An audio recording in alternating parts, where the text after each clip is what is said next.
Hello friends, today's our topic is Bell's palsy, also called as facial nerve paralysis. It is an important topic in oral surgery, general surgery and oral medicine. Let's start. So, the Bell's palsy is also called as seventh nerve paralysis और facial palsy. तो हम Bell's palsy को seventh nerve paralysis भी बोलते हैं और facial palsy भी बोलते हैं. तो टोटल हमारे पास 12th क्रेनियल नर्व्स होती हैं जो हमारे हेड एंड नेक रीजन को सप्लाई करती हैं. उसमें से हमारी जो 7th क्रेनियल नर्व है that is facial cranial nerve या फेशियल नर्व.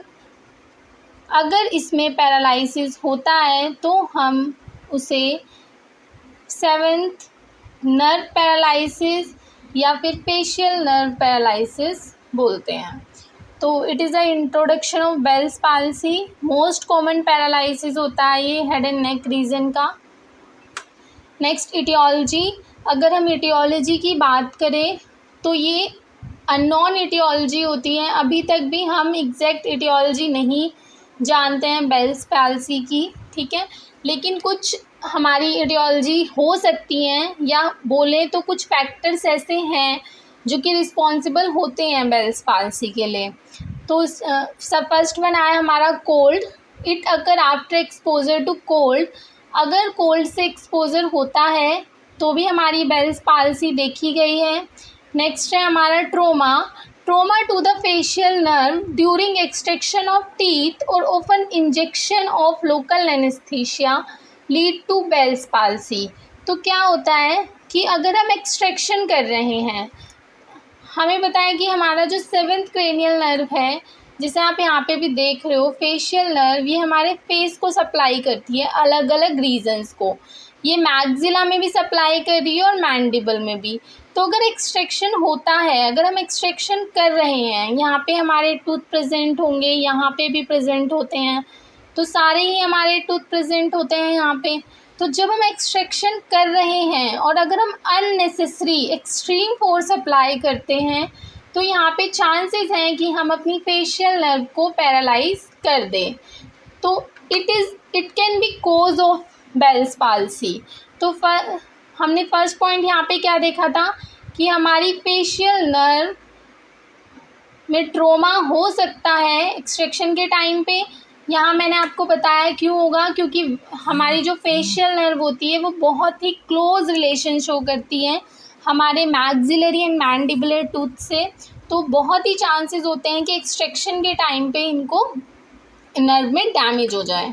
नेक्स्ट है हमारा after injection of local anaesthetic lead to Bell's palsy. तो LA देने के बाद भी हमारी बेल्स पाल्सी हो सकती है. Surgical procedure. Surgical procedure such as removal of parotid gland tumor in which facial nerve is section may lead to Bell's palsy. तो क्या होता है, हमें पता है कि जो हमारी फेशियल नर्व होती है वो हमारी डायरेक्ट रिलेशनशिप शो करती है पैरोटिड ग्लैंड से. ये हमारा पैरोटिड ग्लैंड वाला एरिया होता है. This is our parotid gland, ठीक है. तो जो हमारी पैरोटिड ग्लैंड होती है ईयर के पास, वो बहुत ही क्लोज रिलेशनशिप शो करती है हमारी फेशियल नर्व से. ये हमारी फेशियल नर्व की ब्रांचेज हैं, ये हमारी फेशियल नर्व है. तो अगर हमारी पैरोटिड ग्लैंड में कोई भी ट्यूमर हुआ और जब हम उस ट्यूमर को रिमूव करते हैं तो वहाँ पे चांसेस होते हैं कि हम अपनी नर्व को भी डैमेज कर दें, ठीक है. तो ये भी हमारा एक इटियोलॉजी हो सकती है. नेक्स्ट है हमारा ischaemia. Familial and hereditary occurrences also reported. तो बेल्स पाल्सी के केसेस में हमने फैमिलियल और हेरिडिटरी अकरेंस भी देखी है. नेक्स्ट है clinical features of Bell's palsy. Age and sex. Women are more commonly affected than man. It occur in middle age group. तो जो हमारी फीमेल्स होती हैं वो ज़्यादा अफेक्टेड होती हैं देन मेल्स, और ये मिडिल एज ग्रुप्स के लोगों को ज़्यादा होता है. Predominant symptoms. It is preceded by pain on the side of face which is ultimately involved particularly within ear, temple, mastoid area or at angle of jaw. तो हमारा नेक्स्ट पॉइंट क्या था कि जो हमारी बेल्स पाल्सी है उसमें हमारे पेशेंट को पेन होता है। कहाँ पे पेन होगा? साइड ऑफ फेस में। फेस के जो हमारा फेस का पार्ट इन्वॉल्व होगा वहाँ पे हमारे पेशेंट को पेन रहता है। देखो जैसे हमें पता है ये हमारा पेशेंट है, जो हमारा बेल्स पाल्सी होता है वो यूनिलेटरल होता है, सिर्फ हमारे फेस के एक हिस्से को इन्वॉल्व करेगा। ठीक है, तो फॉर एग्ज़ाम्पल हमारा इधर का एरिया इन्वॉल्व है बेल्स पाल्सी से, तो हमारे पेशेंट को पेन सिर्फ इस रीजन में ही फील होगा। ठीक है, हमारे जो भी सिम्टम होंगे, जो भी हमारी क्लिनिकल फीचर होंगे वो हमें सिर्फ इधर वाले फेशियल पार्ट में दिखेंगे। इधर वाला जो हमारा फेस का पार्ट है वो बिल्कुल नॉर्मल होगा। ठीक है, तो ये आइसोलेटेड और यूनिलेटरल भी होता है। ठीक, तो जो भी हमारा area side of face affected है वहाँ पे हमें पेन होगा। जो हमारा पेन होगा वो हमारे ईयर में, टेम्पल में, मेस्टोइड एरिया में और एंगल ऑफ जो को भी इन्वॉल्व कर सकता है। Eye on affected side can not be close and wrinkles are absent on that side. तो जो भी अफेक्टेड साइड होगी वहाँ पे हमारी आईज भी क्लोज नहीं होगी और वहाँ पे रिंकल्स एब्सेंट होंगे। ठीक है, हमारी आई भी क्लोज नहीं होगी, आई हमेशा ओपन रहेगी और रिंकल्स भी एब्सेंट होंगे अफेक्टेड साइड्स पे। अगर आईज फुल टाइम ओपन है, वो क्लोज नहीं हो रही है, तो यहाँ पे क्या चांसेस हैं कि हमारी आई वाटरिंग हो जाएगी, हमेशा उसमें से पानी जाता रहेगा। ठीक है, इन्फेक्शन होने के चांसेस ज़्यादा होंगे। नेक्स्ट है हमारे पास, जैसे मैंने आपको अभी बताया था, जैसे वाटरिंग ऑफ आई। अगर पूरे टाइम आंखें खुली हैं तो उधर से वाटरिंग होगी, पानी जाएगा, तो वाटरिंग ऑफ आई हो जाता है, इन्फेक्शन के चांसेस रहते हैं। When patient smile, the paralysis become obvious since the corner of mouth does not rise, nor does the skin of forehead wrinkles or the eyebrow raise. तो क्या होता है कि जब पेशेंट स्माइल करता है, अगर आप बेल्स पाल्सी के पेशेंट को देखोगे, माइट भी उसमें आपको कुछ चेंजेस ना दिखे नॉर्मली, लेकिन जब वो स्माइल करेगा तो आपको बहुत क्लियरली विजिबल होगा कि that is a patient of Bell's palsy. ठीक है, तो जब भी पेशेंट स्माइल करेगा उसकी पैरालिसिस बहुत क्लियरली शो हो जाती है। कैसे? जो अफेक्टेड साइट है वहाँ पे कॉर्नर ऑफ माउथ रेज नहीं करेंगे, वहाँ की स्किन रेज नहीं करेगी, कोई भी रिंकल्स नहीं आएंगे, आईब्रोज रेज नहीं करेगी, मतलब उस अफेक्टेड साइट पे आपको कोई भी फेशियल एक्सप्रेशन शो नहीं होगा, कोई भी इस rising of corner of mouth, eyebrows का रेज होना, कोई रिंकल शो होना, कुछ भी नहीं दिखता है।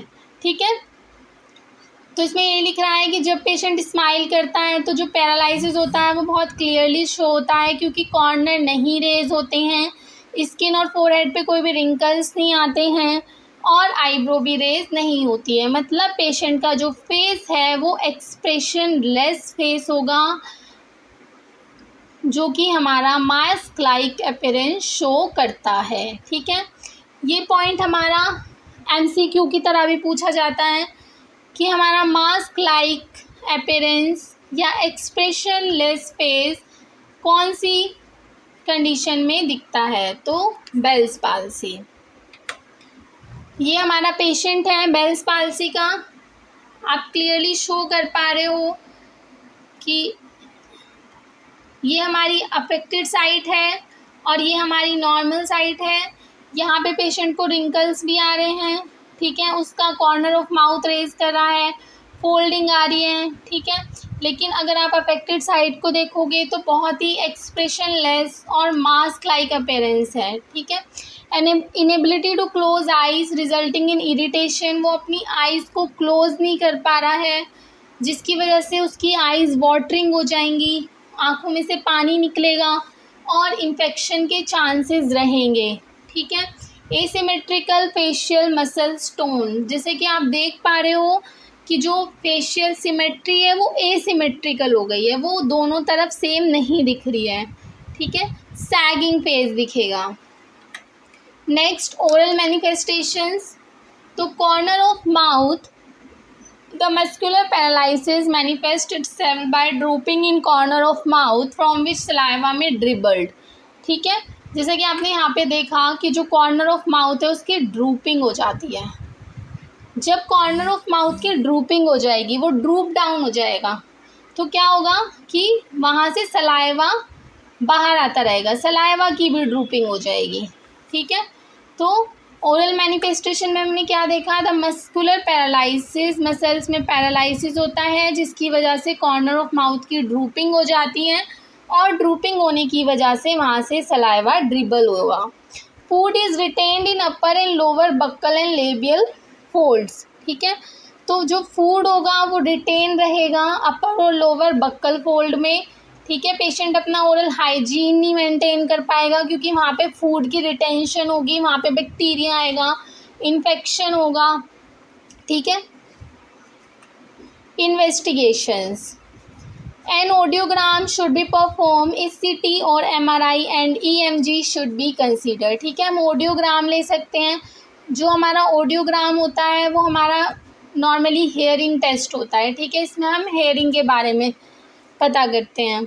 उसके अलावा हम CT स्कैन एंड MRI कर सकते हैं। CT स्कैन एंड MRI में क्या होता है, हमने ईटियोलॉजी में देखा था कि अगर हमारे फेशियल नर्व के पास कोई ट्यूमर या फिर सिस्ट होती है और वो हमारी नर्व को कंप्रेस करती है, तो ये रीज़न हो सकता है बेल्स पाल्सी का।